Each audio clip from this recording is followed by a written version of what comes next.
Hello,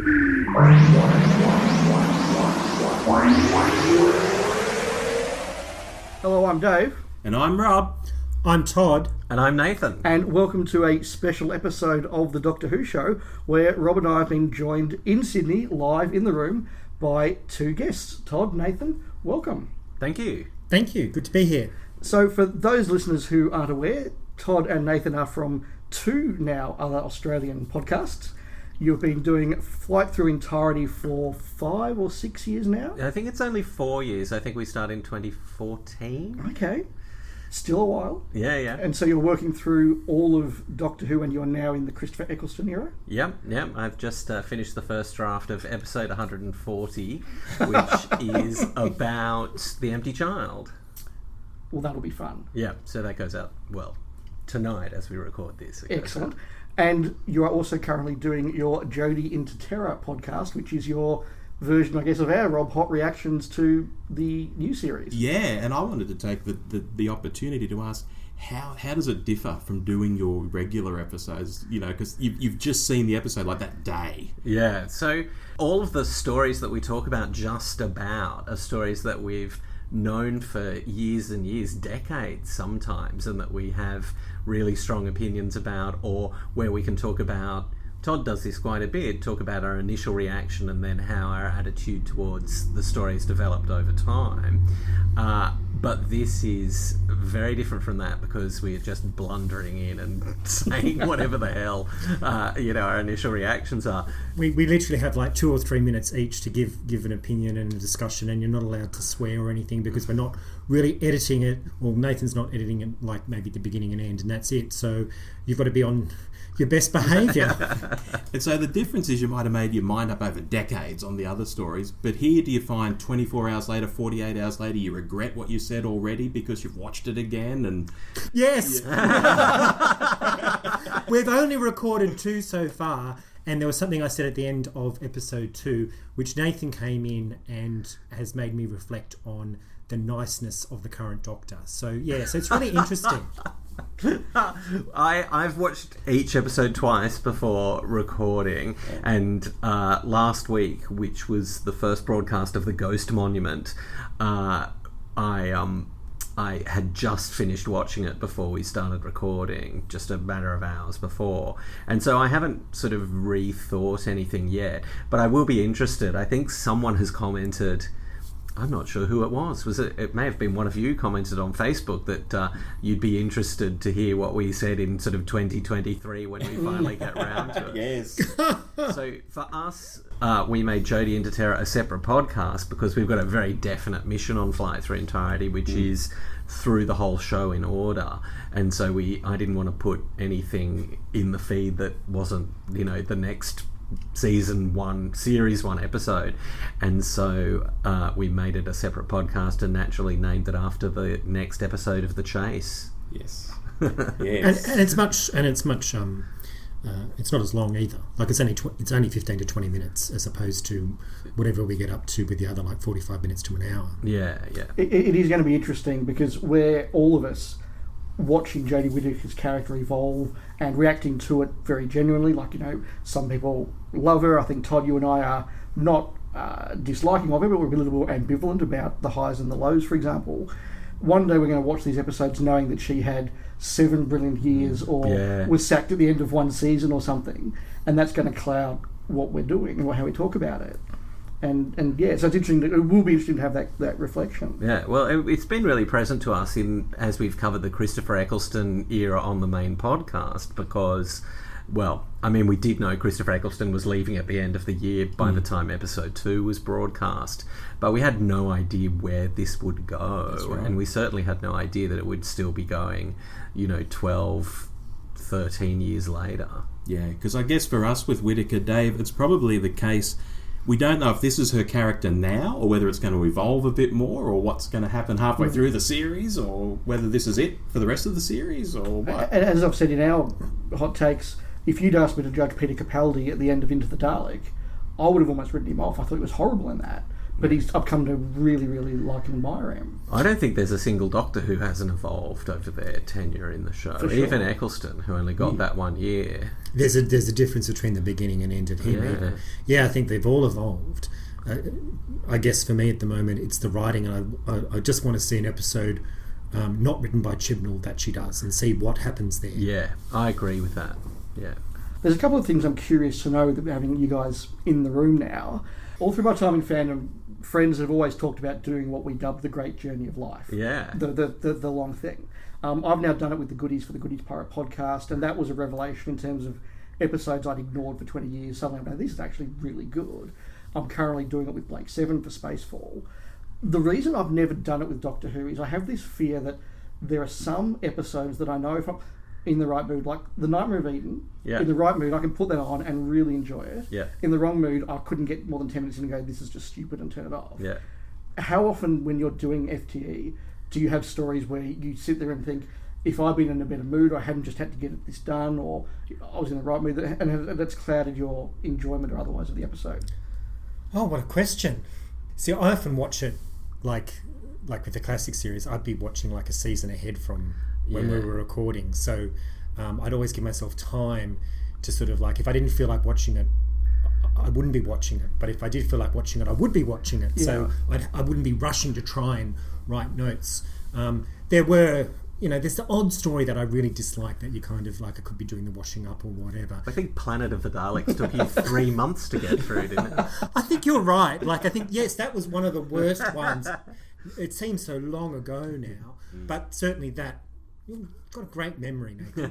that was for a long time the worst. But I also found, and I've said this, but I found season 20 around there that quite a slog to get through that.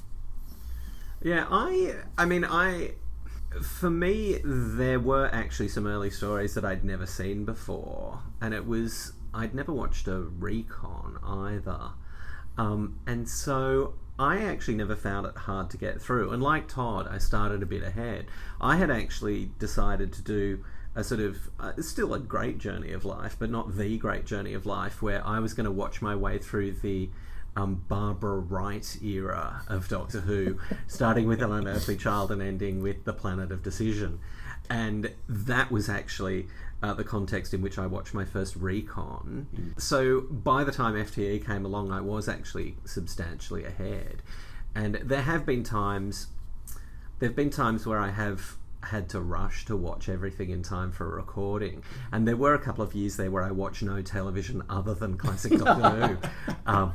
There's new television programs being made all the time, Todd. Did you know that? There is. I'm glad that we had the break between the classic series and the new. I found it towards the end quite. It became a chore to have to keep watching and recording. Not to say I didn't enjoy it, but it was like, I've got to stop everything in order to write notes and be prepared. So it was really lovely to have the break, that the 6 months or so that we had off. Because the 60s was incredible. I mean, those were 40-something episode season. Well, you had to sit through that. Like, I wasn't on the show then until the end of the 60s, but, that would have been just... It was really something. So the other thing that I find really interesting as a listener is, of course, the comments about shows and watching them, how you perceive them in order. Yeah. And one example that came to mind that you guys discussed quite a lot, particularly in your Pertwee retrospective, was the demons, where a couple of you, I think particularly you, Todd, said if you pick the demons off the shelf and just watch it cold, it's a very entertaining story. If you watch it having watched all of season 8 already, it actually is, if I can say it, quite tiresome. Yeah. Were there other examples like that you sort of found in context stories actually did seem very repetitive or better or anything like that? How did you cope with season 5? So I think season 5 is pretty boring if you watch it all the way through. But I do think there are individual stories, even the Bases Under Siege, one of those.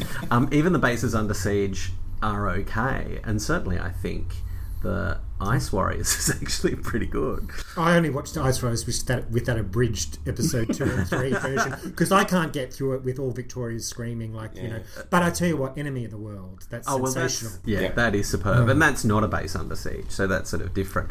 I also wonder whether season 12 isn't just too bleak and too much of a change. There's a massive change between Robot and Ark in Space, but that whole season, which I think is incredibly good, is a bit bleak. And I also found the absence of women for about 2.5 years from the show was also just kind of a thing. Yeah, and now you mention it, that was, that early Tom stuff, the lack of women was something that really was come on, we need a woman, and suddenly there's one in the space station or the space research station in the android invasion. It's yes, there's a woman, thank goodness. I think the other season that I struggled a bit towards the end was season 7, which I dearly love. But it is very much the same thing over and over again to an extent. Well, it's fighting words for Dave. I'm just looking to see if he's going to explode. But I really love that season. 11 and 7 are my favourite Pertwees. So that's the right thing to say around him. No, I agree. I think season 7 is. I mean, it is my favourite season. I love every story. But that said, I probably have never watched Spearhead through to Inferno sort of in one long sitting, and if I did, I could get that would actually be quite. Towards the end, I was there, losing the will to live in a couple of episodes. I just kept saying, "Give me Caroline Johns, give me Caroline John," because I really enjoy her. So, yeah. All right, well, that's a bit of an introductory chat. Now we're going to get on to our main topic for the podcast. So, given that you guys are on Flight Through Entirety and Jodie into Terror, I've decided to name this episode of the podcast of Decision. Oh, not the death of Doctor Who. I was very tempted. I was very tempted to go there, but I thought I'd leave that for you for some future project. So listeners, we have no idea what is about to happen here. It's all been a mystery. So we have hopefully in the room 4 people who are very happy just to talk about Doctor Who in general, and we want this to be a fun and relaxed conversation. So within the theme of the podcast of Decision, I've got 2 different segments, both of which require us to make decisions. Ooh. So the first segment is what I'm calling the time-space visualizer defrag, which is where I'm going to say that our time-space visualizer is over memory capacity.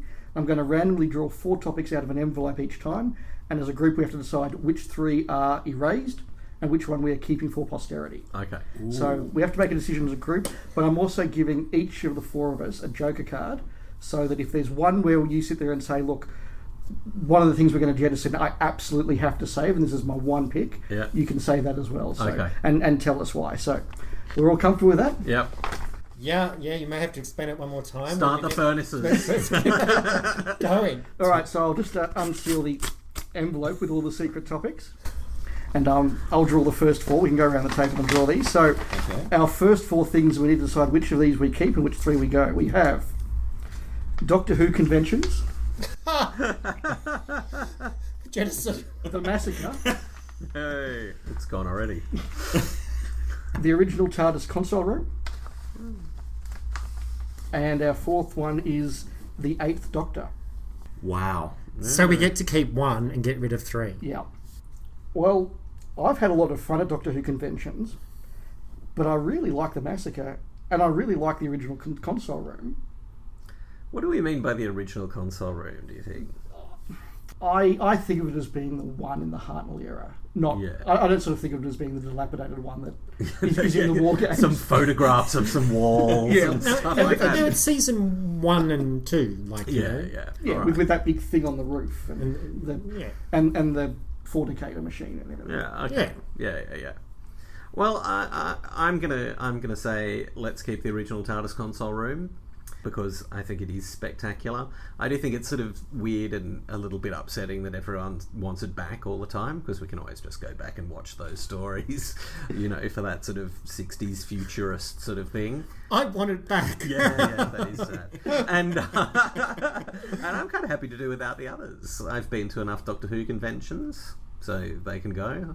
The Massacre is famously tiresome and fortunately doesn't exist at all. And the Eighth Doctor, you know, given that the only things that I count are things that I can watch on TV with people, I could cope without the telly movie. So that's what I'm voting for. What do you reckon, Todd? I'm going to vote exactly the same as you. The Eighth Doctor can go. The Massacre, forget it. I've done enough Doctor Who conventions to last me a lifetime. So I'm keeping the original TARDIS console room. Thank you. Okay. I love the novelisation of The Massacre. Oh, really? Yeah. Who's it by? John Luca Roddy. Have they... Oh, does Peter Purvis read it? I don't know. I've not heard of the red one. I think there is a red one, and I think that Brendan was going to get it for me for my birthday one year. And he hasn't yet. No. Brendan. Having said that, though, that's probably the weaker on the list. The Eighth Doctor I loved, not because of the TVM, but because I read all of the EDAs when they came out. And so he sort of became a novel Doctor to me. Right. Maybe like how Sylve was a novel Doctor for you. Maybe, Dave, with the NAs. But a lot of people still don't know him. You know, Big Finish is limited. Yeah. You know, so I'm thinking not just of myself here. I'm thinking of the world. Doctor Who conventions, they bring a lot of joy to people around the place.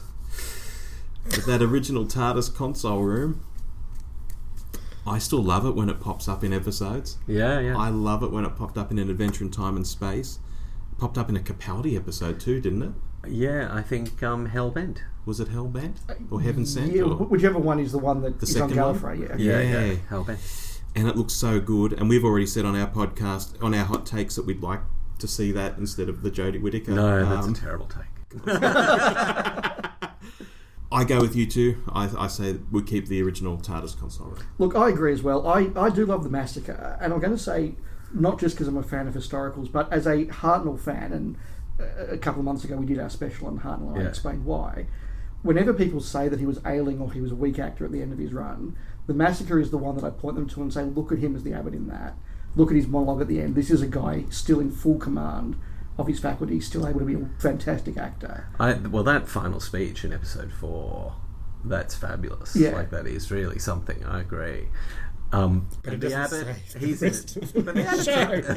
the Abbot's only in it for 10 minutes and he's dead in a ditch. No, look, it's true, but the way that Hartnell makes the two characters different, just as Troughton does with his two in The Enemy of the World, I just think that's one way to validate it, but I can't vote against the TARDIS console room, so we will save that, and the other 3 are deleted. In the furnace. That's good. Nobody had to be end up dead in a ditch. Apart from the Abbot.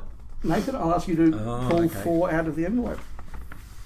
Why have I never done anything like this on FTE? I like this idea. I can't steal it now. Prop No, comedy. you can as long as you give credit.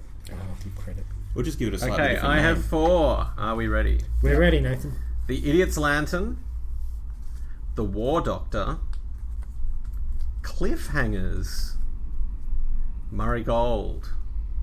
So I've got to make a decision about these things. Okay, Murray Gold's going because he's been overused. Yeah.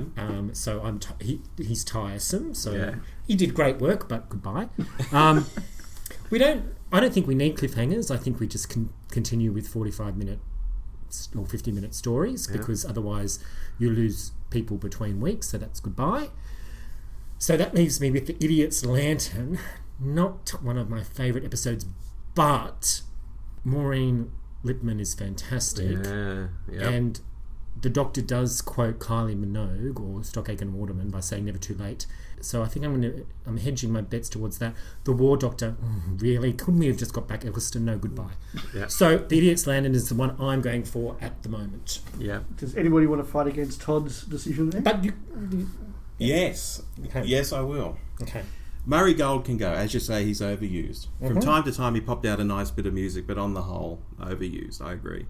The Idiot's Lantern, I never rated as much of an episode. Dave, don't explode, please. It's one that Dave loves. In fact, I'm waiting for you to play a Joker all of a sudden. The War Doctor, yes, not Eccleston. I think it should have been McGann. I think they would have been lovely to have McGann as fighting the war. You know, the nicest man in the universe has to fight the war. That would have been just fantastically dramaful. But I think cliffhangers is what Doctor Who's been built on. mostly over the years, I think it's essential to the show. I want to keep cliffhangers. I'm going to err with Rob on this one. As much as I enjoy The Idiot's Lantern, I think it's a lovely little piece and a lovely little episode, some great characters. There are so many great cliffhangers and there's so much drama you can get out of them. And I think it is what defines Doctor Who more than perhaps any other series. So I'm erring with Rob on this occasion. I'm going to keep cliffhangers, or make the argument for it. I'm happy for cliffhangers to go, actually. I mean, I've had a lot of pleasure from them over the years. I think the Happiness Patrol episode 2 is one of the most spectacular cliffhangers in the show's history. I like episode 1. Yeah. It is pretty good. They're both good. 2 has great music and it's sort of super atmospheric and sort of weird. And, every single cliffhanger in Enemy of the World is pretty great. But I think there's a problem with expecting people to tune in and watch part of a story every week. And I think that Chibnall has made the right decision to ditch them. I mean, does the end of The Woman Who Fell to Earth count as a cliffhanger?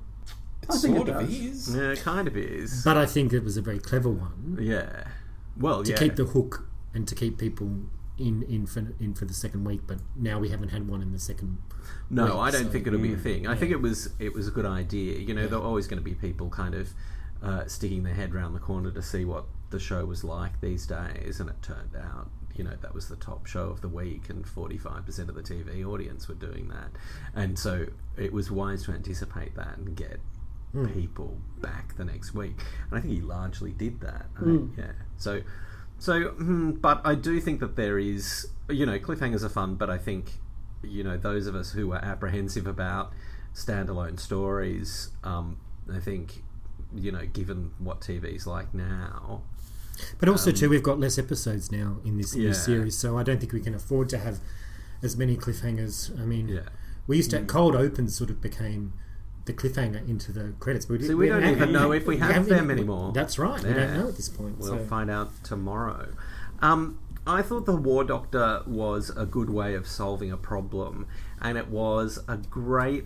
the way that Moffat just rewrote the Doctor's background, and kind of helped himself to hundreds of years while the Doctor was off doing things, and here's an extra regeneration, and watch him leave Gallifrey and stuff, and here's his childhood. And I think he did that without wrecking anything. So he expanded the Doctor's mythology, and I thought that was super interesting, and it was bound to get people's noses out of joint too, which was funny as well. So I kind of like the War Doctor, and I love John Hurt. I think that performance is great, but it would have been better, I think, as Rob says, if some Doctor that we knew and loved, I think made this point on FTE the other week, if the Doctor that Grace had loved, or that Charlie had loved, or the Doctor that Rose had known and loved was the one who flicked the switch in the Time War, that would have been much more telling, rather than here's another person who I can sort of dissociate myself from who did this. The Idiot's Lantern, I think, is really disposable, particularly in a season that also has Fear Her, which is functionally identical to it, but it does have some great period stuff. It's got Maureen Lipman. There's a lot to like about it, but I could probably do without it. So I'm going to keep Murray Gold, and I think the reason is that Doctor Who, for a period of time, went from that sort of atmospheric scoring that was different for each story to a more emotional scoring which had themes for characters and that kind of thing. And I think all of those themes were great. Even the theme for the Capaldi Doctor, I think, is astonishingly good. The theme for Matt Smith's Doctor is wonderful. The themes for the companions are great. He really was really, really good. I had thought that Moffat should have not employed him because he's so closely associated with Russell. He did Queer as Folk. He's Russell's composer, but I just don't think Moffat was the sort of person who could have made a decision about who should be the music guy. And I'm kind of glad he's gone, but I wouldn't be able to do as much marking as I do now without Murray Gold's soundtrack in the background. So, just for the sake of my career. Well, I'm not persuaded by your argument about the War Doctor. I do like him, but I think he's very disposable. And let's face it, it's an era where his regeneration is caused by impending end of the show. Yeah. Well, it's always been caused by that impending end of the contract. But is the most common reason. That's right. But here they don't even pretend. It's like, the closing credits are coming soon. I better regenerate. Yes, that is bizarre. Look, I'm willing to change my vote to the Idiot's Lantern, and maybe that would give it 2 votes. No, I'm changing my vote. So what are you going for, Todd? Well, Idiot's Lantern is disposable, and I was only going for those reasons that I gave. I'm happy to go back to Murray Gold and keep him now. Yeah. The body of work stands for itself. I was just, we've now gone from his score to we're now going back to atmospheric scores. It's so good too. And it's so different, and it's really challenging me, right? Yeah. Having been so drilled into feeling emotion through Murray's score to suddenly have to get that emotion through other means. So I'm going to keep Murray now, and I'm ditching the Idiot's Lantern. Oh, I could be persuaded by that. Yeah, okay. All right, we'll go with Murray Gold. Excellent. Murray survives. Oh, well. Todd, do you want to pick us 4 more? I shall. Oh, my God. So we've got Dragonfire, Adric. Oh, it's a third thing. The Delgado Master. There's a clear winner at the moment. And Malcolm Hulk. Oh, that's easy. Okay. Gosh, Dragonfire, one of the first episodes I saw as a Australasian Doctor Who fan club member. Oh my Back in 1987. It was one of the first I saw. It was also the first McCoy I ever saw in a Doctor Who Club of Victoria meeting in somebody's lounge room with a VHS copy posted from the UK. Yeah. It's the first I saw of McCoy. I was in the Sydney Uni lecture theatre looking up at big CRT TVs hanging from the roof all around the theatre. Anyway, Adric, never been a fan. The Delgado Master I love, and Malcolm Hulk. Oh gosh. Let me say to you the phrase Doctor Who and the Cave Monsters. Yeah. You know, every single novelisation he wrote is so good, so smart and so clever. The very first Doctor Who audiobook I bought was Doctor Who and the Dinosaur Invasion. Yeah. And that story is a bit naff, but the novelisation is so good. I'm fond at some level in all of these. I really like Dragonfire. In fact, of all the FT episodes, Dragonfire's probably in the top 5 where I've been shouting at my speakers saying, you guys are wrong. How can Because you not we think enjoy it's this? so boring. Yes. I don't. Dragonfire is my favourite from that season, but it's weak, so it's going. Adric, goodbye. I'm now torn between the Delgado Master because he's fantastic, and Malcolm. Well, you've got Missy now, so you don't need the Delgado Master, really. But without the Delgado Master, we never would have had the Amelie Master. Look, in another round I could argue for Adric because he was my companion and I have a great fondness for him, but I can't argue for him over the Delgado Master and Malcolm Hulk. Yeah. And look, I could go around in circles pretending I'm making a decision here, but I can't jettison Malcolm Hulk. But the Delgado Master is wonderful. So can I ask a question? With our Joker thing, is that just for this envelope, or you can only play just for this envelope. You can only play it once. So there's 7 rounds. Okay. So we're on to round 3. What if 2 people play their Joker for 2 different things? Yeah, that's fine. We could save 3 things. Do they both get saved? Yeah. Interesting. Well, I'm going to put it out there. Let's do a deal. Let's as a group vote for Malcolm Hulk because I agree he's superb. He wrote my favourite story and many of my top 10 stories. So which one's your favourite story the again? The Solar End. Yeah, that is an incredibly good story. It's stunning. And we wouldn't have that incredible documentary as well Yeah. on the Silurian DVD if it wasn't for that. Invasion of the Dinosaurs is a top 10 for me. Yeah. I enjoy the Sea Devils. I actually really enjoy Colony in Space. I don't think it's brilliant, but I enjoy it. Yeah, I like it. So I'm saying that maybe as a group we put Malcolm Hulk through, but I will use my Joker to save the Delgado Master. Oh, okay. All right. I could go with that. I'll live with that. That's good. Thank you for using your Joker. All right, so we are putting both Mac Hulk and the Delgado Master through, but I have now used my Joker. Okay. On a very worthwhile character.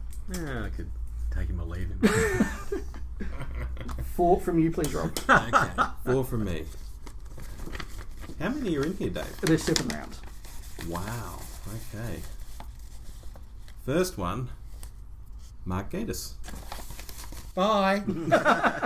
Second, Big Finish. Bye. No, I don't know about that. Third, The 11th Hour. Hello. Fourth, Listen. Oh. Dave, do you want to kick us off? This is actually the easiest round for me by far so far, because I think Listen is the best story of the Capaldi era, certainly it's my favourite. The 11th Hour, I understand why other people like it, but it never really grabbed me. Big Finish, I understand why other people like it, but I've never really been that engaged by it. Mark Gatiss, look, he has many nice episodes, but he also has many terrible episodes.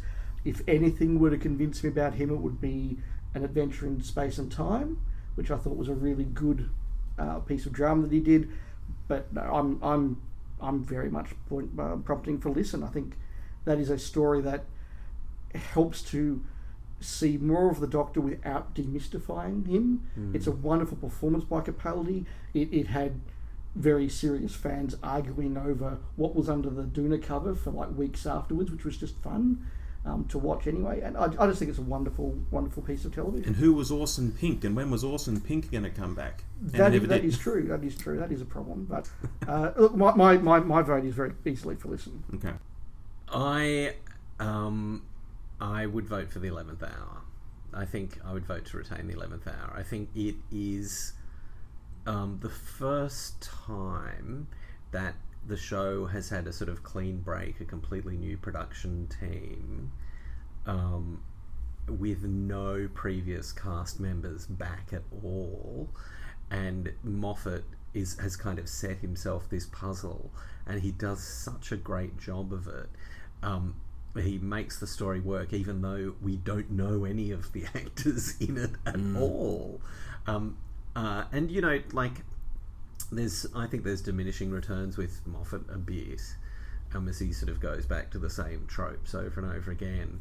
But I think the 11th Hour is him, you know, it may be his, you know, one of his best episodes. It's one of his best episodes without being kind of ostentatiously clever the way that Listen is, or Heaven Sent. Mark Gatiss, you know, I'm the only person, this is a documented fact, but I'm actually the only person who liked Sleep No More. So I'm very pleased to meet you. I knew there must be one somewhere in there. Yeah. And the thing I like about it particularly is that the Doctor doesn't win and humanity gets wiped out at the end. That's awesome. Big Finish. Not bleak at all. Well, it's a sort of subtext. Big Finish, you know, I don't know. It's not been anything that I've ever gotten into very much. I think there are some really, truly great stories, and then probably some bucket loads Yeah. Stuff. Listen, you know, like, I kind of respect Listen, but I don't like it all that much. It is a kind of... It's a bit running in place, a bit. I always think that stories that sort of... It's a little bit... what does it remind me of? It reminds me a little bit of Love and Monsters. It's very authored. You know, both of those stories reflect their creators in a way, but both of them seem a bit kind of half-baked and not completely in the author's control. So I don't know. There's so much Moffat, I guess we could do without one of those episodes. But I would keep the 11th Hour because I think it's just super fun and just terribly well done. Yeah. I agree.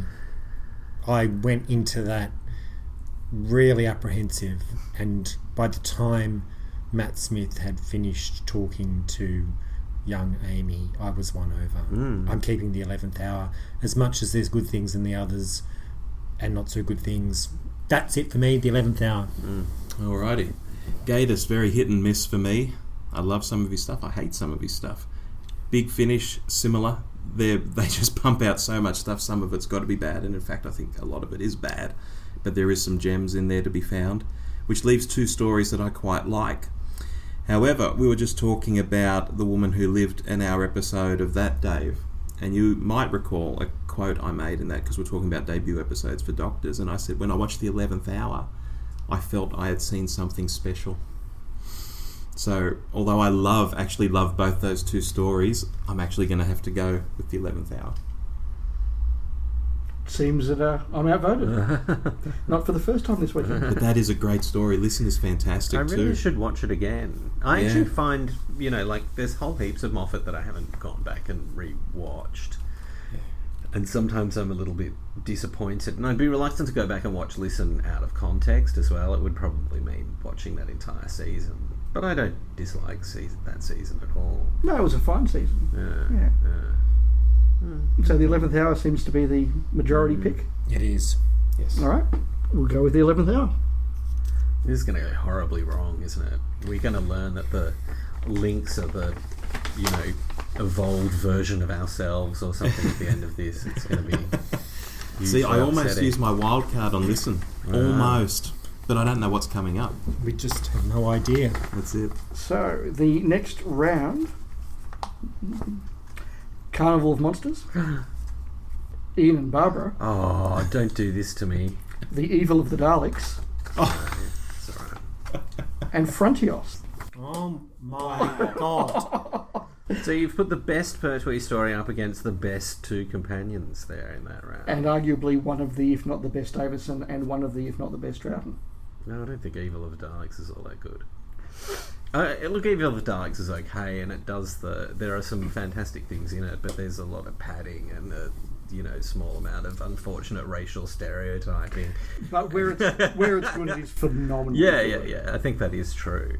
I agree with you about Evil. It's all some of it's great, and some of it's like it's not Power.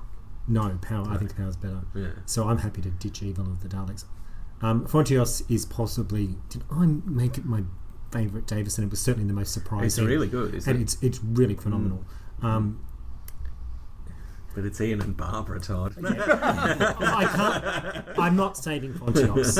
It's Ian and Barbara. It's Ian and Barbara. What can I say? And then we've got Carnival of Monsters, which I've never really been in love with, although I acknowledge lots of clever stuff in it. You're on that episode. You did that episode. I did do that episode. Didn't you? Yeah. I liked it a lot more than I hated it as a kid. So my sort of ambivalence over it makes it a clear winner for me that Ian and Barbara should be saved.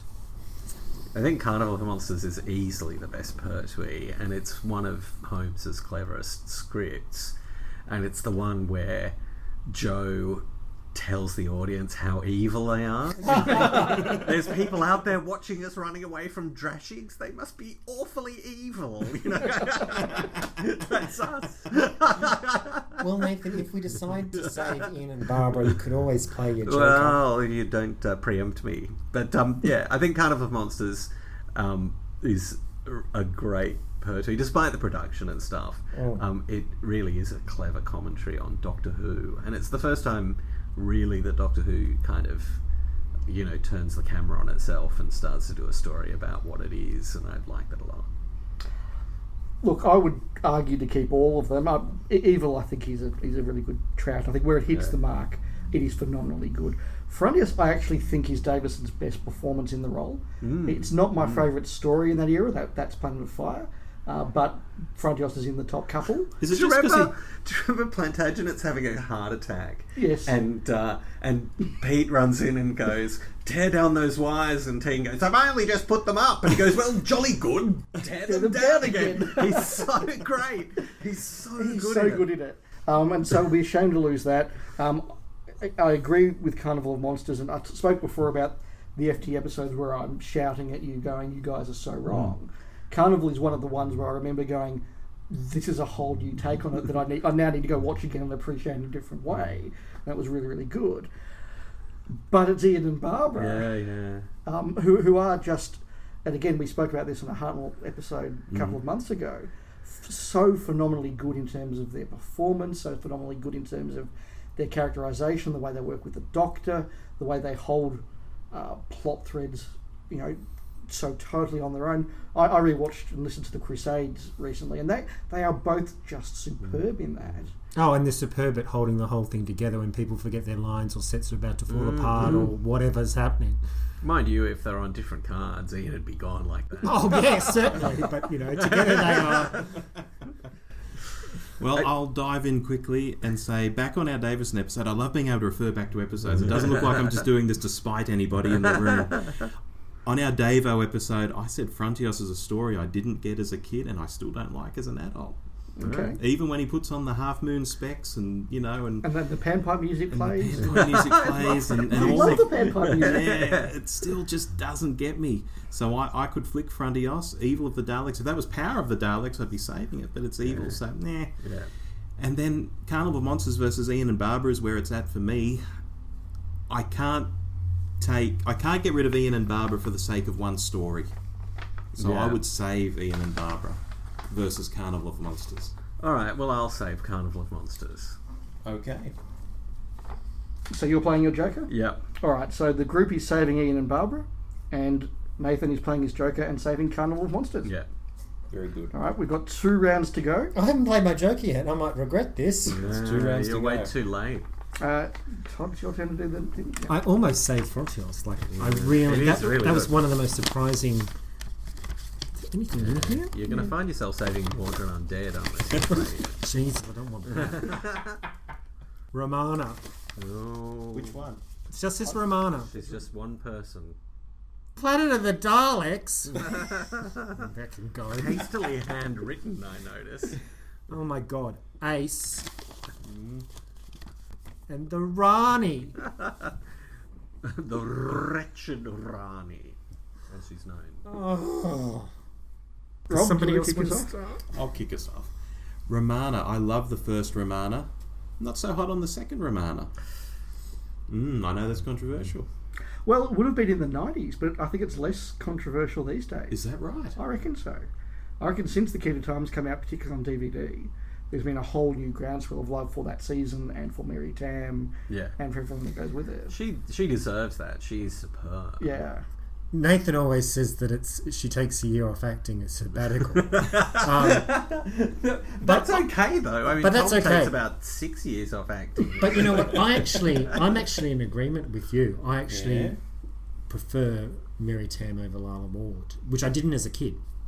Interesting. But I still love her. I still love Lala. I didn't say that I didn't, but I don't know. It's a much different take on the character. I just think there's a real glee that she has, which is so wonderful. And it's important to stress when I say that because I have come to prefer Mary Tam, it's not that Lala Ward has gone down. Yeah. Tam has just gone up and past her. She's so great. She's so awesome. Especially when she's been a bitch. She's just wonderful. Now, Planet of the Daleks, that's all purple blankets and balloons, isn't it? Yeah. As I recall. It's excruciating to get through. I'm just singing that. Yeah, I wouldn't vote for that. Ace is the companion who was coming in as I got into fandom, not when I started watching the show, but as I came into fandom, so she holds a very special place for me. And the Rani, I could take or leave. I would want to save Ace out of these 4. I would save Romana out of these 4. I quite enjoy Planet of the Daleks. I think it's actually a very fun, entertaining story, but Doctor Who is full of fun, entertaining stories, and You just want death to the Daleks, or the Daleks. Yeah, exactly. It is replaceable. The Rani actually, I think, is in 2 terrible stories, so I have no desire to save her whatsoever. I actually think Mark of the Rani is the worst of that season, and Time of the Rani is probably the worst of that season, to be honest. Well, Time of the Rani does have Kate O'Mara dressed up as Bonnie Langford, and that is if it was only pretty that, fantastic. She's great in that. She's great in that. I mean, I loved Kate O'Mara in Mark of the Rani. Yeah, she's fantastic. But not enough to save her. She, she's a kind of like the female Time Lord villain, and you think that's kind of like the Master, and then of course you get a female Master, and she's nothing like the Rani.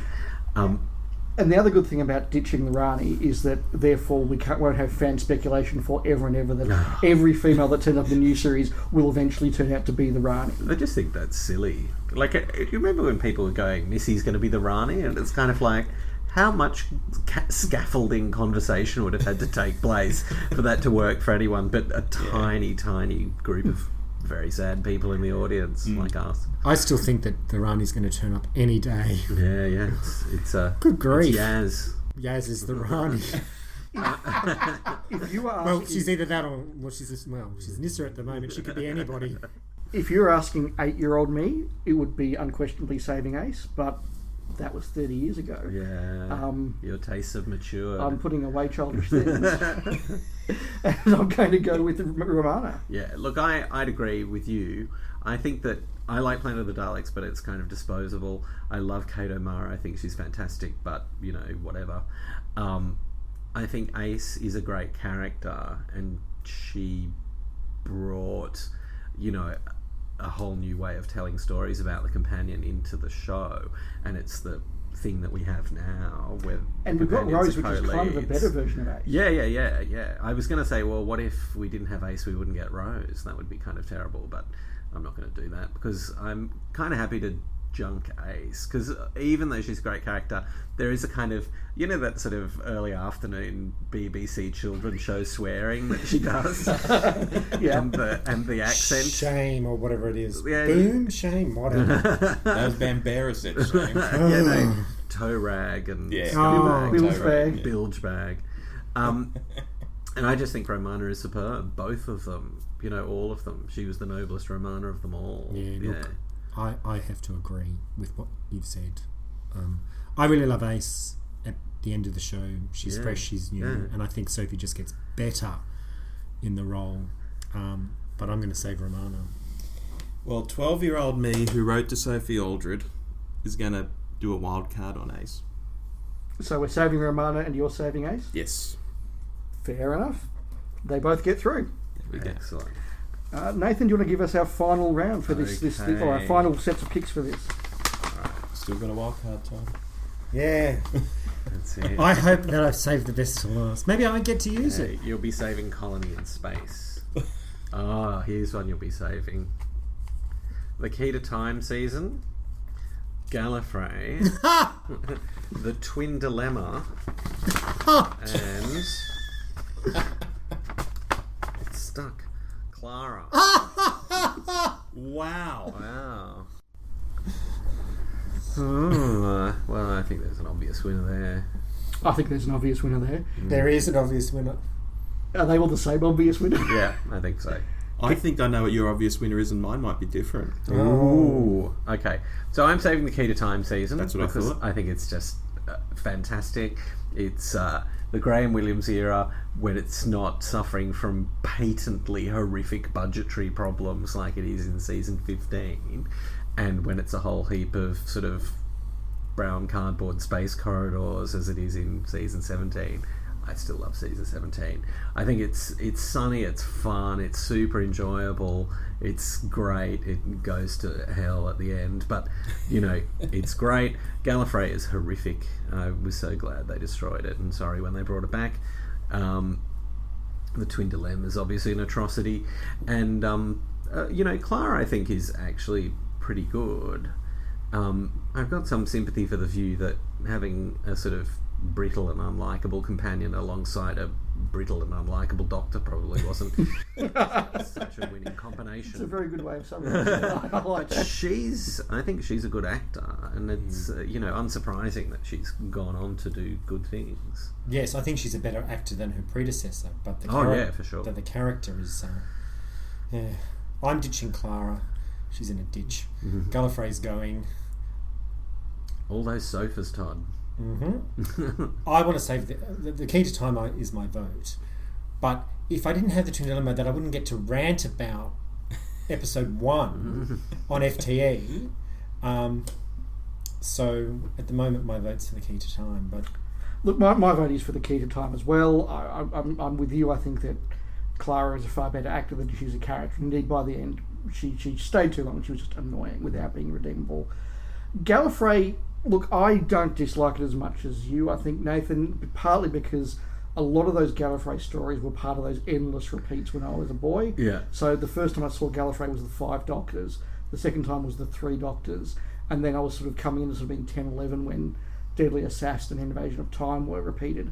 And so they had a magical sort of element for me, and I do respect it. I think it was a mistake to bring it back in the new series, however, and I don't think anything they've done with that has actually been worth bringing it back. Yeah, I think so too. I also think it was probably a bad idea to have it at all. You know, because it's just like another tiresome planet, you know. Like, the Doctor goes to this planet and there's all these sort of boring people and stuff, and I think it robs it of the mystery. I do think that the Deadly Assassin may justify having Gallifrey in the series because it's pretty amazing. But up against the Key to Time, which in my view is 5 1/3 incredibly enjoyable stories. Yeah. There's just no contest. But well, what was the thing that we said, that Bob Baker and Dave Martin write 2 excellent episodes a season, but this season they had to write 6 episodes? Look, the Armageddon Factor I think is really, really good until the start of episode 3 where they leave Atrios. Yeah. And once they get to Xenos, it gets even worse. It's terrible. It's terrible. But Yes, there's 2 good episodes, and then you're going to get through the rest. Get to the next 4. The next 4 are very, very tedious. But I love every other one there. I think my favourite is the Seeds of Doom. I think that is... My favourite is the Stones of Blood. I think that's phenomenally good. Yeah. The Androids of Tara is probably the story that has most improved as I have aged. So fun. It is so fun. Ribos Operation, again, has improved a lot with age. Yeah. I love the early Douglas Adams in Pirate Planet. And Power of Kroll, look, again, I need to be in the right mood, but it's just so much fun. It's still a home script, you know. It's not stupid. And The location, the location, I love the location. Yeah. Mary Tam, I think, looks absolutely stunning in that outfit and the hair. I'm sorry, it's No. everybody talks about everything else she wears that season, but I really love her. As soon as she's tied up and talking to Rob Dutton, giving him the what for. I was about to say exactly that. That scene where Rob Dunn is trying to threaten and intimidate her, and she's just so blasé. It's just so wonderful. It's also got the lines like Tom's line about the monster costume. Well, it probably looked more convincing from the front. That's such a great cliffhanger resolution. So I knew Key to Time would come out for you guys. So which one did I want to save? It's Gallifrey. Because I think of Gallifrey as an idea more so than what I've seen on the screen. We can all point to the IKEA furniture and we can point to horrible episodes that are set there. The one where Capaldi went back, I thought was a complete waste. The way they treated Rassilon and that was terrible. It's like, why can't they get this right? It's similar to me as Cybermen stories. I love the Cybermen, but I think most of the stories are terrible. It's the idea of the Cybermen that I like, and it's the idea of Gallifrey that I like, and that's what I'm sticking up for here. This old academic, dusty, horrible place that the Doctor wanted to escape from. I just love that idea. I love that he can go back there. It's just that they don't do anything interesting with it. So I completely acknowledge all the criticisms of it. I'm thinking of it in a different way. I'm thinking of it as the idea of the place more so than the episodes. I love what you're saying, but I'm still voting for the Key to Time. Can I just Not ask even something? close. If I don't use my Joker, that's it. There's no other... Well, if we do this again You can in a redeem year, it for cash, actually. Yeah. Oh, really, Nathan? That's great. Yeah. So... Okay. I'm going to... Well, I may as well use it. Save the Twin Dilemma. I am. Yeah, go. So, as a group, I'm sorry, Roll, we're going to save the Key to Time, and Todd is using his Joker to save the Twin Dilemma, which I was actually going to say this at the end of the episode, but I'll say it now because you've raised it. For any of our Doctor Who show listeners that are thinking after this you want to get into Flight Through Entirety, but you find it incredibly daunting or you just want a taste, I'm going to recommend listening to the Twin Dilemma and a couple of the Season 22s, because I think the conversations you guys have on that are just so wonderful in terms of discussing the good and the bad of a story from a place of love and a place of understanding. And, listeners, if you want to try the Twin Dilemma episode and maybe Attack in Varos, and if you like it, go right back to the start and do it properly, but if you don't like those, I think you probably won't get much out of FTE, to be honest. I just kind of think it's like Doctor Who. You know, people say, when should I start watching Doctor Who? And it's kind of like, well, just start now. Start at any point. Like, I started at Death to the Daleks. Yep. You know, like, no one would have said, actually, a really good place to start Doctor Who, Nathan, would be Death to the Daleks. You know? And I think just start with a story that you know, I think. And the same with FTE. It's all the same excellent quality, isn't it, Todd? Always. So at the end, Especially when I'm in an episode. So at the end of that little segment, we have decided to save, just for the record, the Carnival of Monsters, the original TARDIS console room, Murray Gold, Malcolm Hulk, the Delgado Master, the 11th Hour, Ian and Barbara, Romana, Ace, the Key to Time, and the Twin Dilemma. And so now we're going to make a Doctor Who story Yes. with all of those elements in it. Oh, That- great! That actually was a version of the Steven Spielberg script. All right, well, thank you for that. We're now going to move on to a slightly easier topic for round 2, our second of 2 rounds. And this is a very simple top 3. I've got some hopefully unusual and different top 3 topics in here, and we just each have to go around and give our picks. So I will again start us off. List 3 places or times and moments you would like to see an historical story set. So Nathan, we'll start with you as the one to my right. Oh, goodness, let me have another look.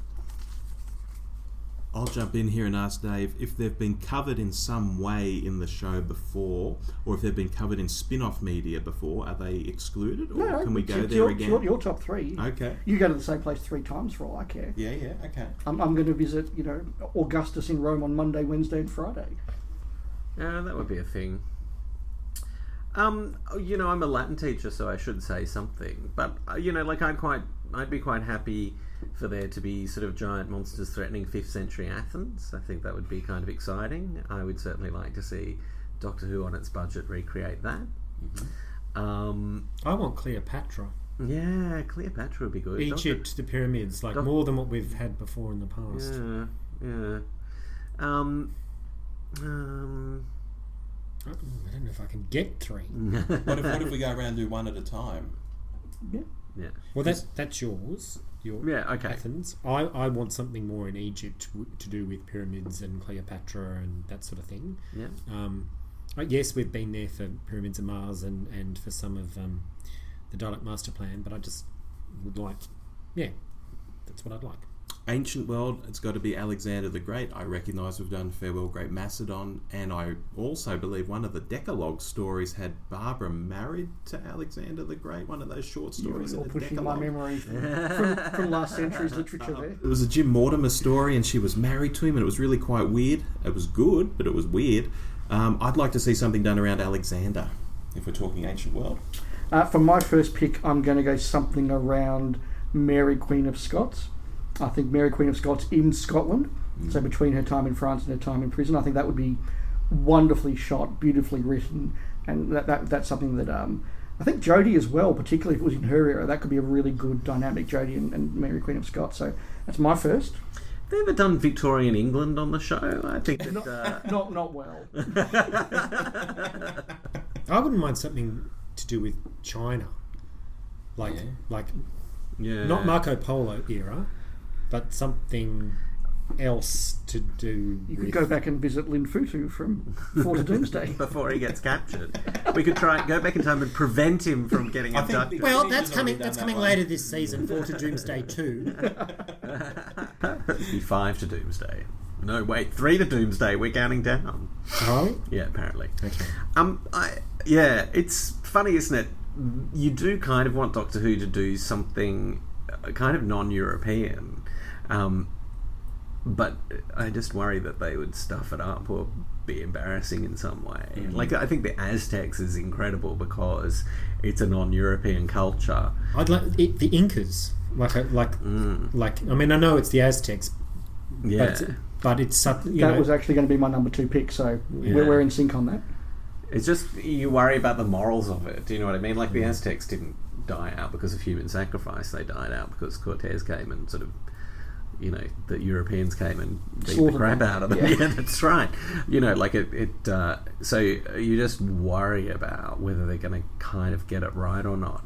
I have to say that the historical stories that we get now work because they're kind of like, it's sort of flavour or background, like the Pompeii story. You've got Caecilius for those kids who did Latin at school. You've got a reference to eating, dormice probably sort of 5 minutes in, because that's the one thing that everyone knows that the Romans ate that was horribly disgusting. So I think those things like Egypt and ancient Greece and the Incas and stuff, where you get just a great historical flavour, is kind of the idea. Yeah.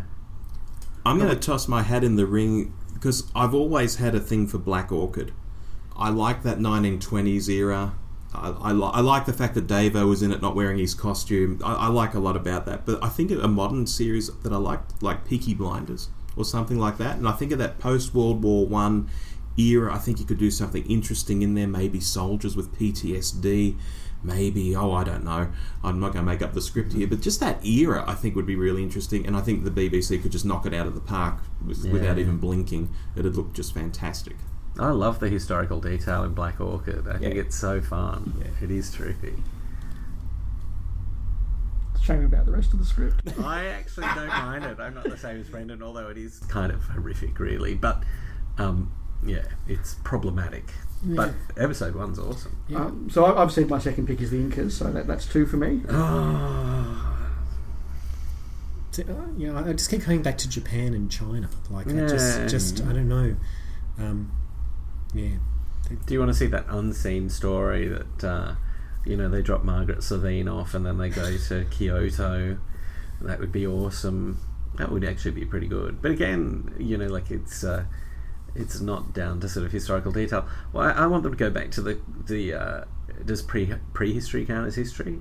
Can I say something in the Jurassic?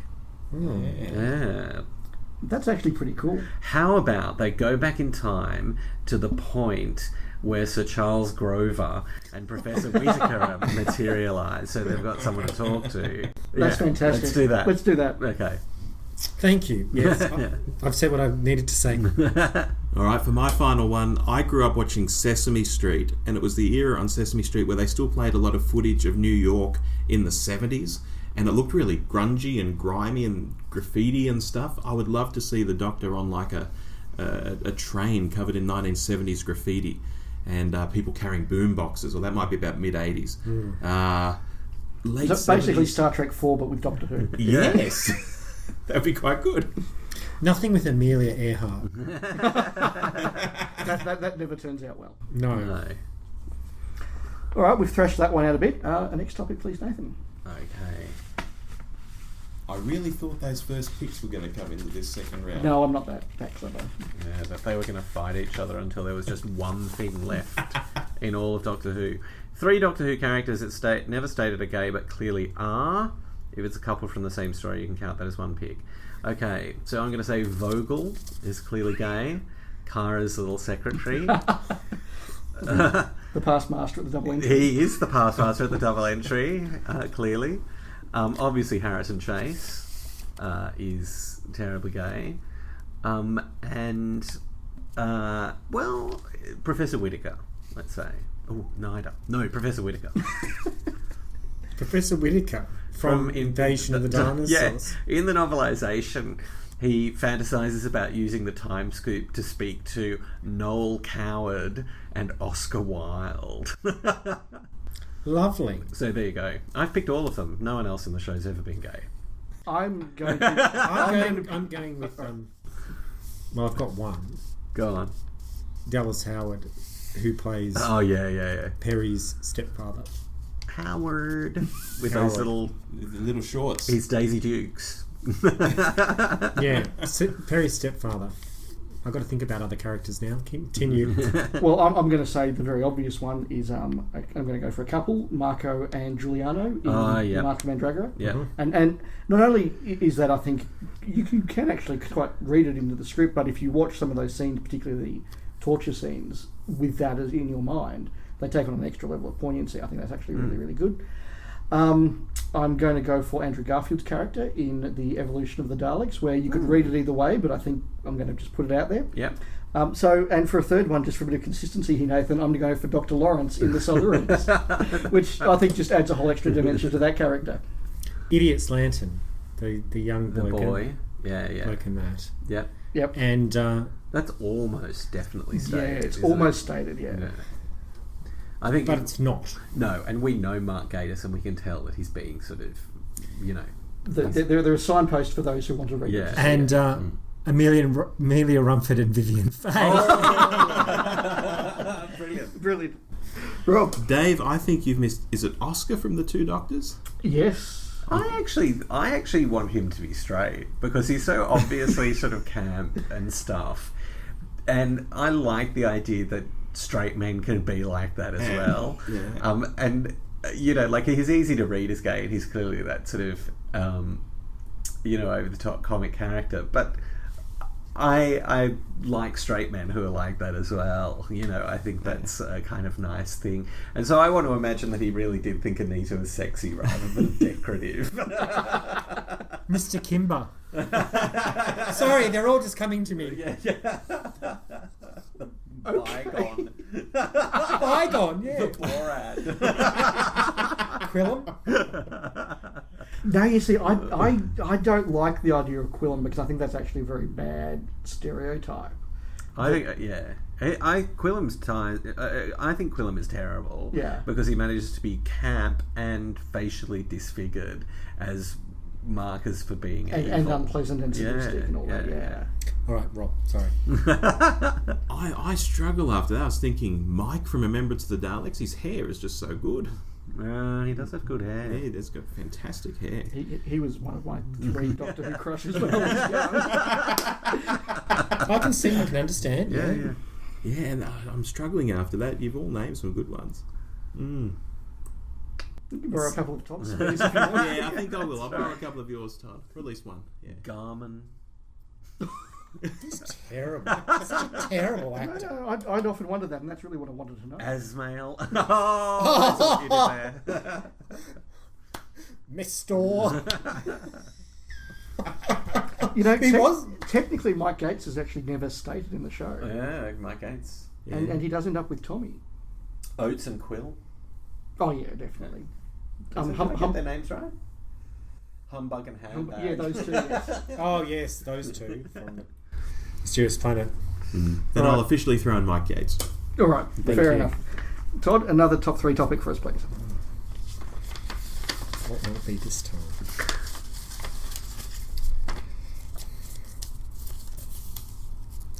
List your 3 favourite producers / showrunners. Okay, this is requiring some thought. Well, I'm going to start because I've got 3 off the top of my head. Yep. I'm going to go Verity because I love the Hartnell era. What she did was amazing and she's wonderful. Yeah. I'm going to go Barry Letts because I think there's no other era where a producer is consistently good, takes it in a particular direction, puts a particular ethos over, and there are values, as you guys pointed out, whether it's the Buddhism stuff or the liberalism stuff or the multinational stuff, there are values and themes that go through that. Yeah. It feels like a whole era, and I think you can't go past Russell. Yeah. So Verity, Letts, and Russell are my 3. Yeah, I would be very much in agreement with that. I think Letts creates just something that is reliably entertaining. And think about the show before then, and the turnover of cast and all of that. He just gets it made and makes it good. And even the terrible ones are good, except for Monster of Peladon. And the Mutants. I think the Mutants is alright. Okay. But he's not my pick. I'd certainly pick Verity. I think, those first couple of years of Doctor Who are spectacular. Agree. And I would pick Russell. I think that he has a real sensibility and created the new show, and I love his era. I think Moffat is a great writer, but Russell's stuff is... As a showrunner, Russell he's wonderful. is wonderful. Moffat's not as good. And something that Russell and Letts have in common is something you were sort of hinting at there, Nathan, where again there's that level of consistency in the production team. Yeah. Russell and Letts both find good directors who come back. They find people like Hulk and Robert Holmes and the like, who do come back on a regular basis. Yeah. Even Sloman, I know his stories are a bit up and down, but there is that reliability, and Russell gets the same thing. He finds good writers and good directors and good cast members, and you just see it come through, and it's much more steady because of that. And Russell clearly loves Letts. You know, like he picks Billy, who looks a lot like Katie. He does the same title sequence, you know, essentially all of that. He sets it in mostly in the present day. Starts with Autons. Yeah, starts with Autons, has a big regular cast. You know, it's the same thing. I love watching Let's stuff. Oh, maybe I can have the same ones as you. Who else were you considering? Well, I was Hinchcliffe? considering Williams. Yeah. No, I mean, Hinchcliffe, I think, is great from a production standpoint, but from a creative standpoint, I'm not so convinced. I think his stuff is so good and it's so popular that I think it constrains what people think Doctor Who can be. And you know, one of the things that you can see RTD doing is showing you that Doctor Who can be a whole heap of other things that it had forgotten how to be as a result of Hinchcliffe's stuff. And like Hinchcliffe's stuff is so good, reliably good, but I just think it's a little bit lacking in ambition. You know, I'm tempted to say Williams, not because I think he had a really difficult job and was making the show under really, really sort of trying conditions, what with budgetary problems and what with pressure from above in reaction to the Hinchcliffe era. Tom, like he was coping with Tom, for God's sake. And there are all sorts of really obvious things that he stuffs up, like he forgets to get anyone back to be in season 17. You know, like there are all sorts of problems. And you know, I think season 15 is one of the worst seasons. The worst season of the 70s, I think. Oh, I agree. Yeah, It's appalling. easily, yeah. But 16 and 17 are so great, Innovative in ideas and pushing, and smart and funny, and they've decided that Doctor Who can be clever, like really clever, in a way that it maybe isn't again until Cartmel comes along. You know, and he brings us Mary Tam, he brings us Lalla Ward, he gives us K9, and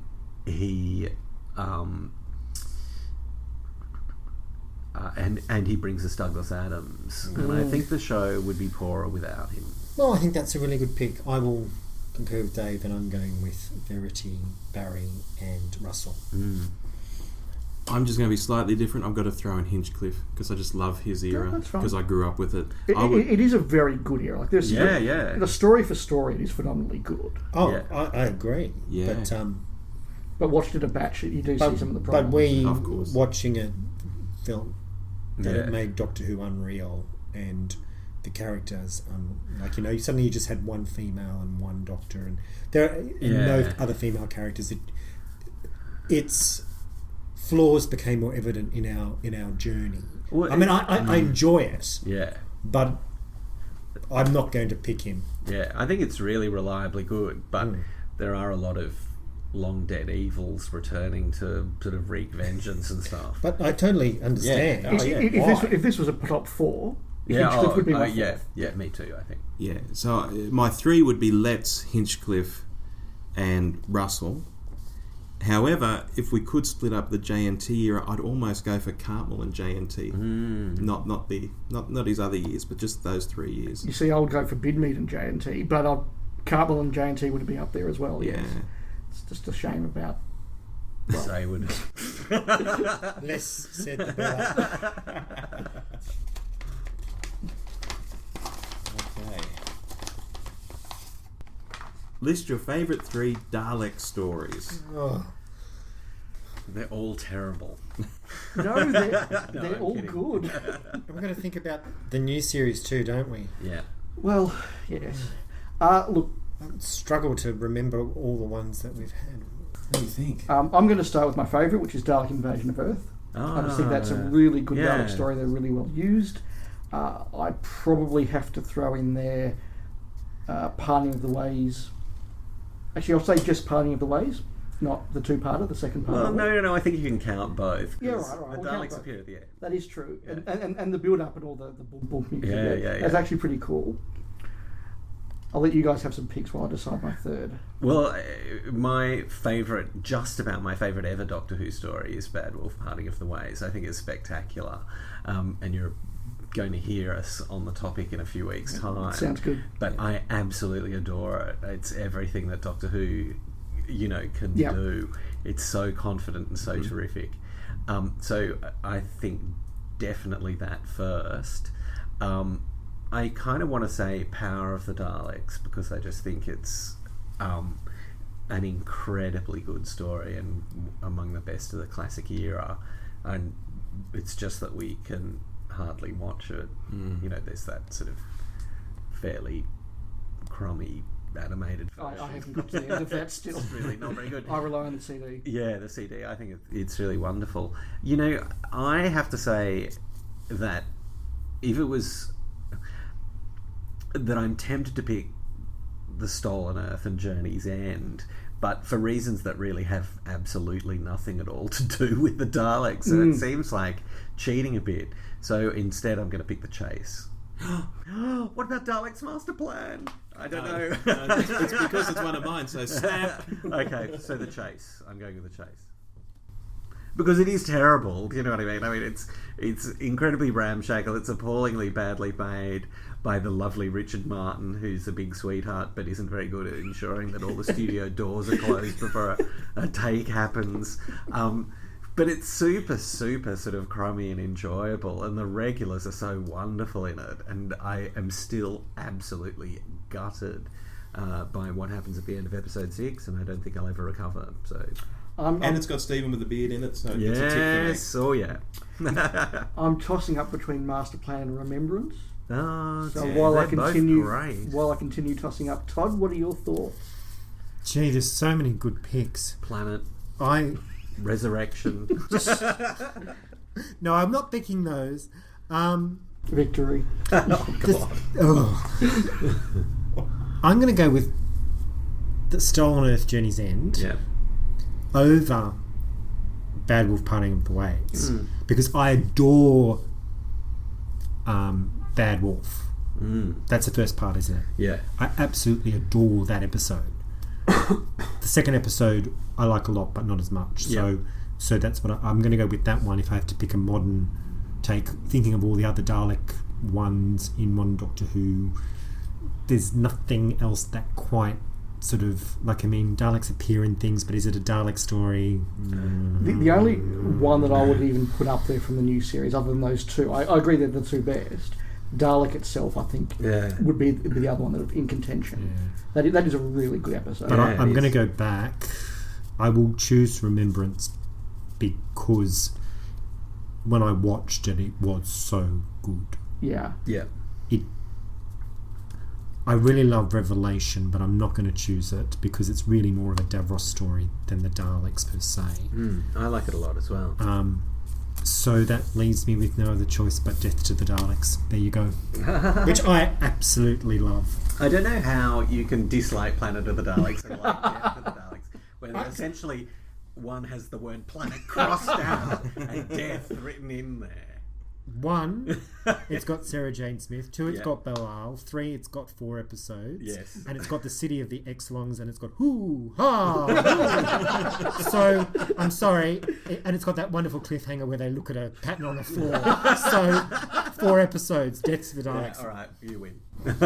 And it's got the Pertwee opening credits that are sensational. So there you go. Yeah. All true. All right. All of mine have been mentioned in one way or another. So briefly, The Chase. I just love that it's so bonkers. I love that they go somewhere new each episode, and it never ever drags. And it introduces Stephen, my favourite male companion of the 60s. Remembrance of the Daleks, because I have such fond memories of it as a kid. As a 13-year-old, I just thought it was amazing, and finally Doctor Who was something I could even mention to my friends at school and maybe not be laughed out of the playground. And the third one will be Revelation, because I just love it. It's just so weird and interesting, and Saywood wrote some junk, but I think that and Earthshock are just fantastic. I think Revelation Saywood's best script, for Yeah. sure. Oh, it's so nuanced. Yeah, Yeah. it's good. Yeah, there's some real thought in it. So I said at the start, Dalek Invasion of Earth and Bad Wolf Parting the Ways. I'm going to go for Master Plan, partly because a couple of you have mentioned Remembrance, but I think Master Plan is just a wonderful adventure story. Yeah. The imagination that's in there, it's got some really good characterization, it's got some really funny stuff, Yeah. it's got some really poignant stuff, but it is the 60s of Doctor Who. Yeah. It's Billy at his best, it's adventure, it's imagination, and the Daleks, this is sort of the build-up. You've seen them, in a small city, you've seen them conquer the world, you've seen them chase around time, and now they're going to try and conquer the galaxy. Yeah. And it's sort of the end of that Hartnell Dalek build-up. So, yeah, they're my picks. That's a good pick. I like Master Plan. I do too. Yeah. It's such fun to listen to. It's so enjoyable. And it's got Mavic Chen. Yeah. Magic Mavic Chen. That is one of the best lines ever. Who's in the background? Somebody's in the background when he says that, I'm sure. And they Peter Butterworth. whoever it is gives you just see that look in their eye, like. Are we going to retake? No, we're not. No, he's magic. All right.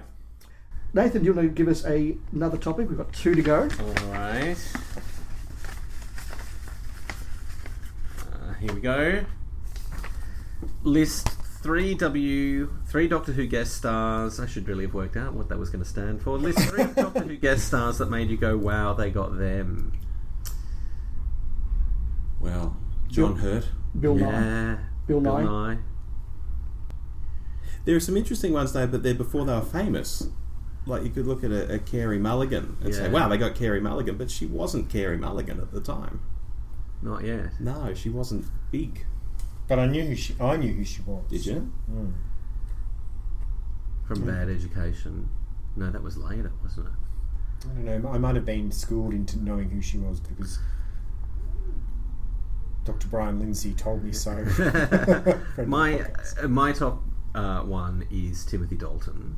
Oh wow! Yeah, that's amazing. Yes, Yeah. I think that is incredible, and I think they felt the same way. The next one has to be Kylie, doesn't it? Oh, Why is that even the second one? I'm throwing my hands in the air, people. Like, if somebody's got all of her stuff, you'd think, ooh, had it come to brain, but it didn't. So, it's a long time ago now. Yeah, it's a while ago. Yeah, I mean, yes, they're so obvious. My second's going to be Derek Jacobi. Yeah. That was, again, as somebody, I mean, for me, Claudius is a top 3 show. Oh yeah, ever. me too. Incredible. It's that Blake Seven and Bryce Head Revisited. I don't know what that says. Those are all excellent choices. So for me, particularly, Derek Jacobi rocking up and then being the master was just like, wow, this is so incredible. So Bill Nye and Derek Jacobi, and I'll think of a third.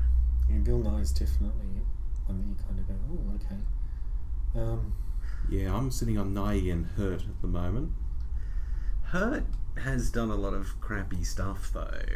Like his agent doesn't really he was an animated dragon in Merlin. Yeah, I mean, I suspect there are a lot of conversations that go, we need somebody who's going to give a John Hurt-like performance. You know what, just see if he's free. And he was in the worst Indiana Jones film. I concede that, yeah.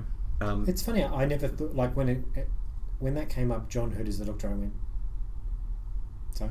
Yeah. Really? Yeah. I'm not. I just went, oh wow! Like, who's gonna go wow about that? I must admit, it came at the end of an episode I really, really detested, and so I just didn't care at that point. That's the Facebook event of the Doctor trilogy. Oh, all those names! I can't remember what's what. I'm going to say we just needed venue of the Doctor. This is and we an had a complete set.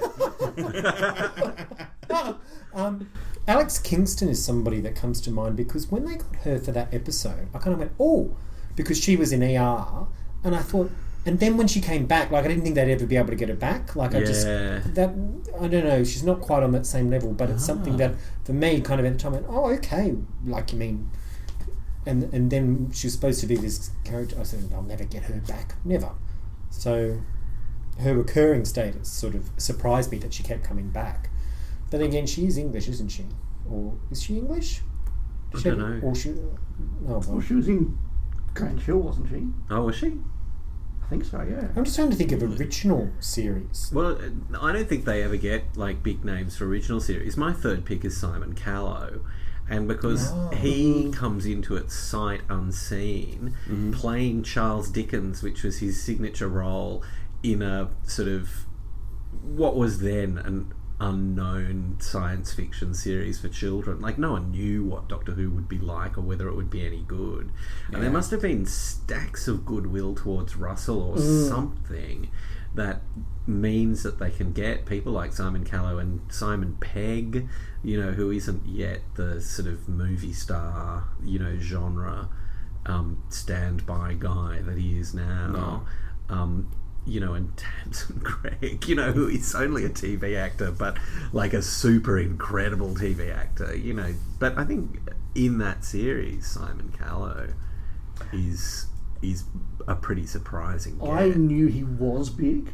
I think the only thing I'd seen him in at that stage was Phantom of the Opera. Had you seen Room with a View? No, Okay. not when he was in that. Right. So I was aware he was big, but it didn't like wow me. Yeah. So my third pick, I'm going to go with Thomas Brody Sangster in Human Nature, because he was the kid in Love Actually. Yeah, yeah. I think at that stage he'd been Paul McCartney in Nowhere Boy. Right. And it was just one of those ones you go, "This is a guy from one of my favourite movies in Doctor Who," and that's incredibly cool.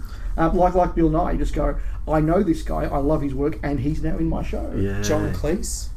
Ooh. Oh. Well, what about Eleanor Bron, actually? Well, I didn't really know her, but I knew who he was, so... No, but she was really something. She's in Bedazzled, isn't she? And she's in Help. Oh, She really? is, yeah. I'm with Todd. When I first saw City of Death, I actually didn't know who either of them were. And then when I went back as a teenager, like, oh my God, John Cleese. That's John Cleese. And it wasn't until I was an adult I got down on the Bron. But yeah, John Cleese is a really good call. I like that. Yeah, that is. Paul a Darrow? You see, I was tempted She'll do anything. I was tempted to say Jacqueline Pierce. Yeah.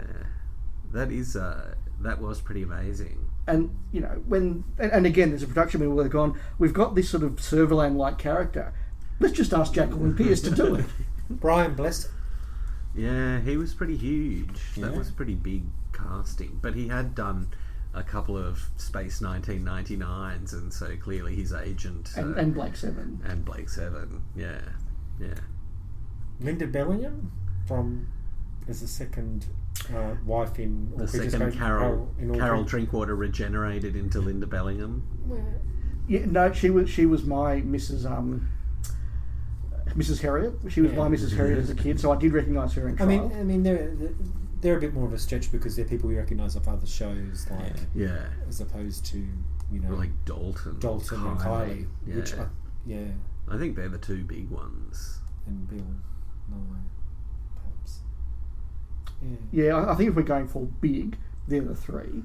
Yeah. But for personal, I would say Bill Nye, Thomas Brady Sangster, and Derek Jacobi. Yeah. I'm others for you? I'm spot for choice for my third, so I'll just go with Andrew Garfield, I think. What about Dumbledore?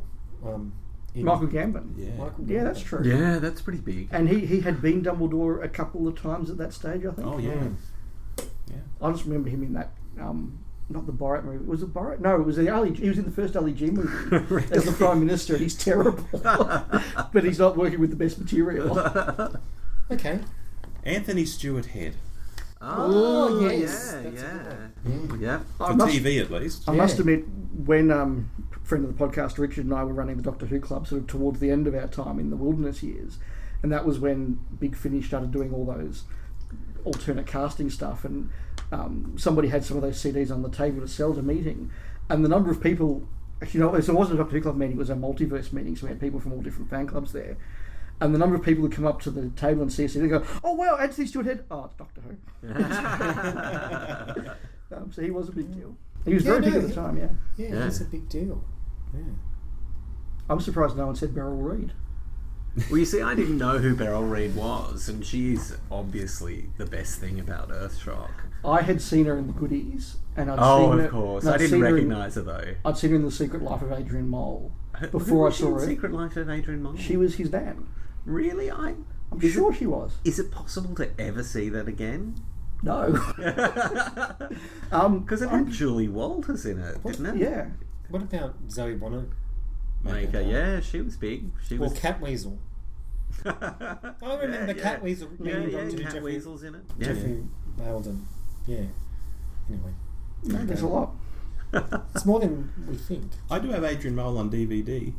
I think I remember being impressed that Joan Samarco turned up in Greatest Show, actually. Yeah, that's right. All right, our last topic, Todd. Okay, list 3 new Who stories you'd love to be novelised by Terrance Dicks. Ooh. Wow.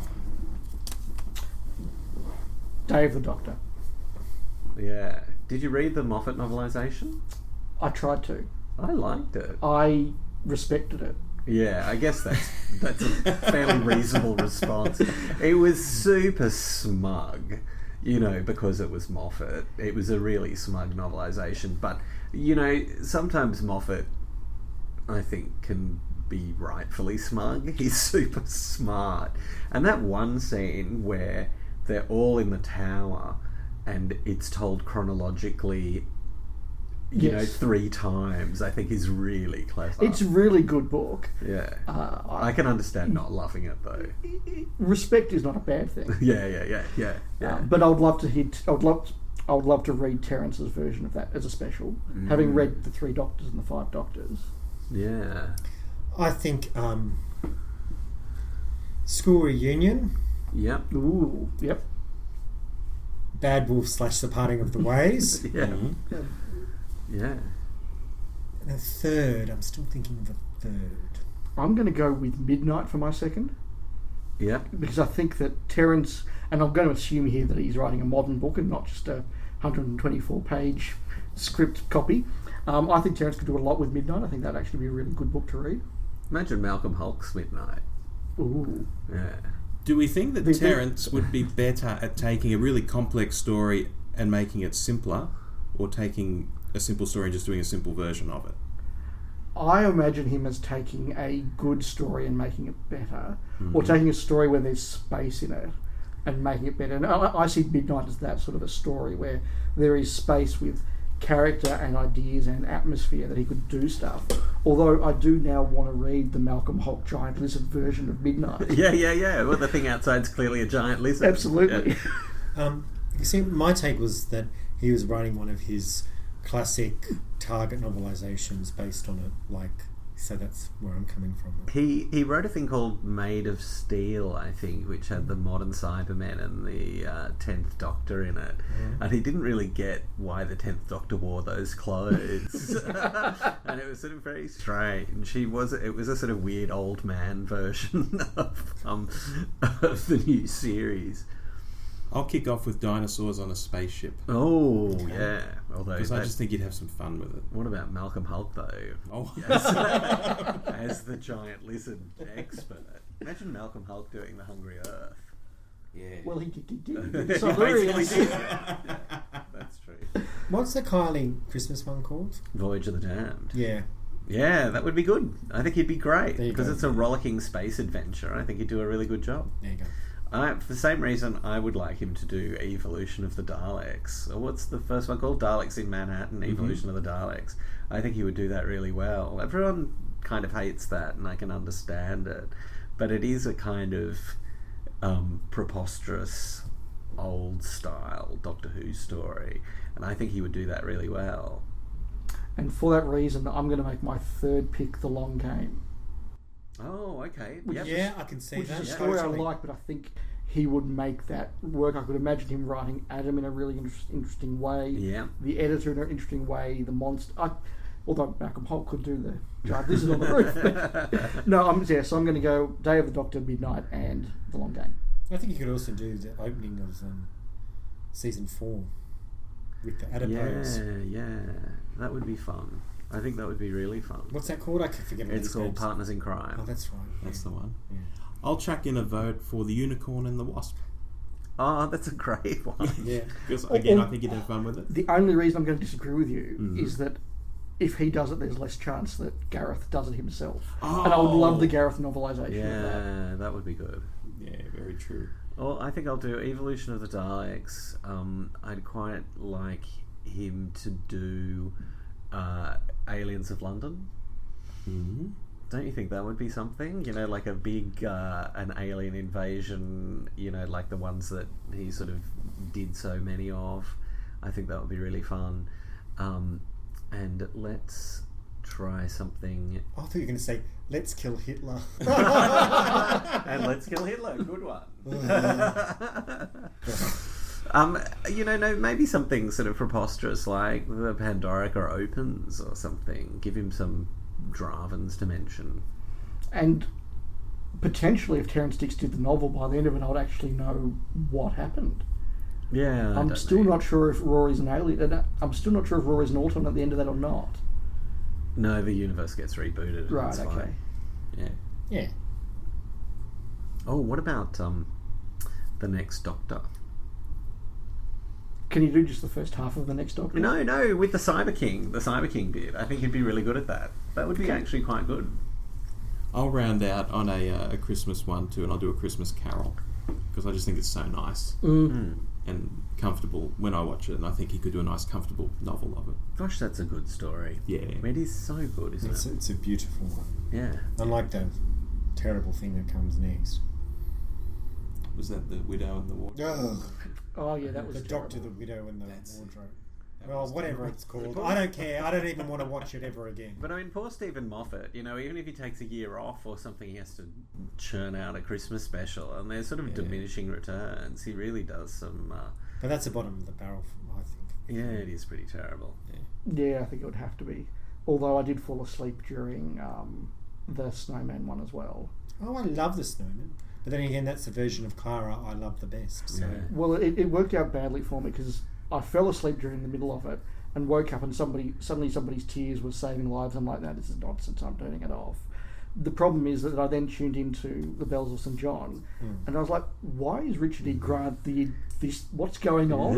Wasn't Richard E. Grant one of our selections for the last It question? could have been. I would have thought sort of Ian McKellen, Richard E. Grant, And the Michael woman Sheen, in the next episode. Imelda Staunton, all of these people who do voiceovers. Bells of St. John, who's the woman in that? She's in a lot of... Celia Imrie. Yeah. The problem with Richard E. Grant is he'd been talked about in so many like second-rate spin-offs so often I just assume he'd already been in Doctor Who. Well, yeah, there is that, but he's so not into Doctor Who at all. Like, he so visibly dislikes it, and he's so phoning it in for Scream of the Shalka that I was slightly surprised to see him take on a couple of episodes later. Oh, well, if you need the money. That's it. Well, that's all of our topics, so we'll end there. I hope you've had a good time. Yeah, it's been great. It's been so enjoyable just to Yeah. talk Doctor Who and all Without sorts of having to random edit it for hours afterwards, really. That's the... stuff. Yes, it's been my life. But look, thank you guys for coming on the podcast. Oh, thank you for having us. Thank you you. particularly for the work you do with Flight Through Entirety. It is not just an incredibly enjoyable podcast. It's not just a fellow Australian podcast. But I've got to say, as somebody who is doing particularly now our Blake 7 podcast, there are some influences and tips for players that we have very much stolen / borrowed brilliant. from you guys. Just in terms sometimes of ways to do the format or occasionally, I mean, I did refer to I think Travis at one point has been threatening to take over the show, which was something I got from you guys. I'm sure I've mentioned the Expedition Coma at some point, which Nathan is copyright to you. But no, you guys have been a very enjoyable and influential podcast, I think. So it's great to have you in the room with us. Yeah, thank you. On that note, I've been Dave. I've been Rob. I've been Todd. And I've been Nathan. And hopefully we'll speak again soon. And that would be great. It'd be lovely. Bye. Goodbye. See ya. Bye.